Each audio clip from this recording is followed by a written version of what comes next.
ABVP రాష్ట్ర మహాసభలను రెండవసారి సిద్దిపేటలో నిర్వహిస్తున్న సందర్భంగా రాష్ట్ర మహాసభలకు సంబంధించి నూతనంగా రాష్ట్ర కార్యదర్శిగా ఎన్నికైనటువంటి మాచర్ల రాంబాబుతో మనం ప్రస్తుతం ఉన్నాం. చెప్పండి, అంటే ఇప్పటి పరిస్థితి చూసినట్టే విద్యారంగ సంస్థలు నిరంతరం ముందుకెళ్తున్నారు. అంటే రాష్ట్ర మహాసభలు ఎటువంటి విధి విధానాలతో ముందుకెళ్తారు? ముఖ్యంగా అఖిల భారతీయ విద్యార్థి పరిషత్ ఒక నినాదం ఇచ్చిందంటే అది శాసనమై తీరుతుంది. గతంలో 370 ఆర్టికల్ని తీసేయాలి అని అన్నాము. ఇప్పుడు 370 ఆర్టికల్ని తీసేసి జమ్మూ కాశ్మీర్కి విముక్తి కలిగించినాం. అదేవిధంగా న్యూ ఎడ్యుకేషన్ పాలసీ అంటే జాతీయ విద్యా విధానాన్ని తీసుకురావాలని బోర్డు రాసినాం, నినదించడం, ఉద్యమాలు చేసినాం.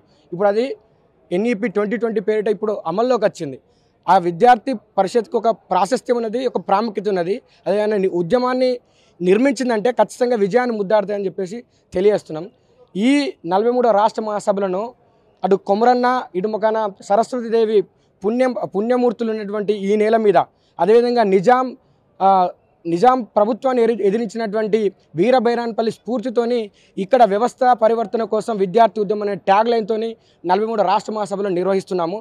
ఇక్కడ ముఖ్యంగా ఇప్పుడు రాష్ట్రంలో ఉన్నటువంటి స్థితి ఏ విధంగా ఉన్నది, రాష్ట్రంలో గురుకులాల స్థితి ఏ విధంగా ఉన్నది, విద్యారంగ స్థితి ఏ విధంగా ఉన్నటువంటి 3 తీర్మానాలు చేసి గవర్నమెంట్కి పంపించడం జరుగుతుంది. అదేవిధంగా రాబోయే కాలంలో అంతకుముందు 10 సంవత్సరాల కాలంలో ఏ విధంగానైతే బీఆర్ఎస్ ప్రభుత్వానికి ఒక నిర్మాణాత్మక ప్రతిపక్షంగా ఉండి వాళ్ళ యొక్క మెడలు వంచి ఈ రాష్ట్రంలో ప్రజలకి వాళ్ళ నుంచి విముక్తి కలిగించడమో, ఇప్పుడు కూడా ఇచ్చినటువంటి హామీలు నెరవేర్చకపోతే ఖచ్చితంగా రేవంత్ రెడ్డి ప్రభుత్వానికి కూడా బుద్ధి చెప్తామని చెప్పేసి ఈ రాష్ట్ర మహాసభల సందర్భంగా తెలియజేస్తాం. అంటే దేశంలో ఎటువంటి విపత్కర పరిస్థితులు వచ్చినా ఏబీవీపీ ముందుంటుంది. గతంలో కరోనా విషయం కావచ్చు, బార్డర్లో ఎటువంటి విషయాలు కూడా ముందుండే పరిస్థితి ఉంటుంది. ఇంకా రాబోయే రోజుల్లో ఎట్లా ముందుకెళ్తారు మీరు? విద్యార్థి పరిషత్ అంటే ఓన్లీ విద్యార్థి ఉద్యమాలే కాదు, సామాజిక ఉద్యమాలు కూడా నడిపినటువంటి చరిత్ర విద్యార్థి పరిషత్కు ఉన్నది. కరోనా సమయంలో కానీ ఎలాంటి విపత్కర పరిస్థితుల్లో కానీ ముందుండి అక్కడ ఉన్నటువంటి బాధితులకు సేవలు చేసేటువంటి విద్యార్థి ఆర్గనైజేషన్ విద్యార్థి పరిషత్ మాత్రమే. అదేవిధంగా ఇప్పుడు దేశంలో దేశ విచ్ఛిన్నకర శక్తులు అప్పుడు అడవుల్లో ఉంటే ఇప్పుడు అర్బన్ నక్సలైట్ల పేరుతోని క్యాంపస్లలో, కళాశాల క్యాంపస్లలో మెయిన్ ఇన్స్టిట్యూషన్లలో ఉంటూ విద్యార్థుల మధ్య వైషమ్యాలను రెచ్చగొట్టి ఈ దేశాన్ని విచ్ఛిన్నం చేసే కుట్రలు పండుతున్నాయి. అలాంటి విచ్ఛిన్నకర శక్తులకు చెక్కు పెట్టడం కోసం విద్యార్థులను దేశభక్తిలో తయారు చేయడమే ముఖ్య ఉద్దేశంగా పనిచేస్తున్నటువంటి విద్యార్థి పరిషత్ ఈ యొక్క రాష్ట్ర మహాసభల తరఫున వికసిత్ భారత్ 2047కి దిశానిర్దేశం చేయబోతున్నది. ఓకే, అంటే గత ప్రభుత్వం 10 సంవత్సరాలు బీఆర్ఎస్ ప్రభుత్వం ఉంది, ప్రస్తుతం కాంగ్రెస్ ప్రభుత్వం ఉంది. ఇప్పుడు ఎలా అనిపిస్తుంది ఈ ప్రభుత్వం వచ్చిన తర్వాత విద్యారంగ సమస్యలపై ఎట్లా ముందుకెళ్తుంది అనుకోవచ్చు ఏబీవీపీ? గత ప్రభుత్వము కోటి ఆశలతోని సకల జనులు సమ్మె చేసి సకల జనులు పోరాటం చేసి తెచ్చుకుంటే అప్పుడు నిజాం యొక్క పాలన మేము చూడలేదు. కానీ ఆయన పాలనలో, కేసీఆర్ పాలనలో నిజాం యొక్క పాలన ఎట్లున్నదో చూసినాం.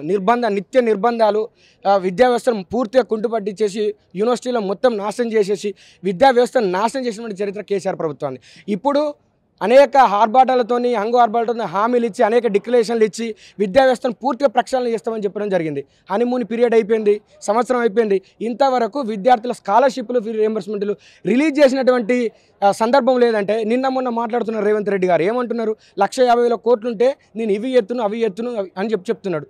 మీరు ఎన్నికల ప్రచారంలో హామీలు ఇచ్చేటప్పుడు గుడ్డి గాడిదల పనులు తోమిర్రా అంటే రాష్ట్రం యొక్క పరిస్థితి ఏ విధంగా ఉన్నదో తెలియదా?